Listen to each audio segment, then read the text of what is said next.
അന്ധവിശ്വാസം എന്ന് പറയുന്ന ഒരു സാധനം ഞാനിപ്പോ വാക്ക് പറയുമ്പോൾ നിങ്ങളുടെ മനസ്സിലേക്ക് വന്ന അന്ധവിശ്വാസം എന്താണ്? അല്ല, എന്നെ സംബന്ധിച്ച് അതൊക്കെ ഓൾമോസ്റ്റ് ഒക്കെ ഇനി കുറച്ചൊക്കെ കാണും. നമ്മുടെ സമൂഹത്തിൽ നിൽക്കുന്ന അന്ധവിശ്വാസം എന്തെന്നൊന്നും ഞാൻ പറയുന്നു, മതപരമാണോ ഒന്നും ഞാൻ പറയുന്നില്ല. അന്ധവിശ്വാസം എന്ന് പറയുമ്പോൾ നിങ്ങളുടെ മനസ്സിലേക്ക് ആദ്യം വന്ന എന്താണ്? അത് മതപരമായിട്ട് തന്നെ ആയിരിക്കും വന്നത്, അല്ലെങ്കിൽ ദൈവമായിട്ട് ബന്ധപ്പെട്ടൊക്കെ. മതത്തിന്റെ വന്നത്, ഹിന്ദു മതത്തിന്റെ വന്നത്. എന്തുകൊണ്ട് ഇസ്ലാമിലെ അന്ധവിശ്വാസം നിങ്ങളുടെ മനസ്സിലേക്ക് വന്നില്ല?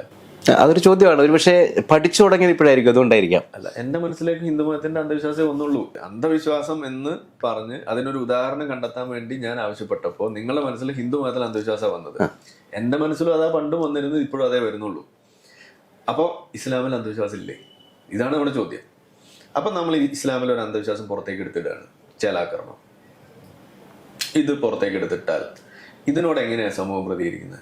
മതപരമായി തന്നെയാണ്. അപ്പോൾ ന്യൂസ് ചാനലുകളിലടക്കം ഞാൻ നേരിട്ട് ഇപ്പോൾ മാതൃഭൂമിയിലൊക്കെ നടന്നൊരു ചാനൽ ചർച്ചയിൽ ഞാൻ ചോദിച്ചിട്ടുണ്ട് അവരോട് നേരിട്ട്. അപ്പോൾ അത് ഭരണഘടനാപരമായ ഒരു അവകാശമാണ്, അതിനെ നമ്മൾ ചോദ്യം ചെയ്തെന്നാണ് പറഞ്ഞത്.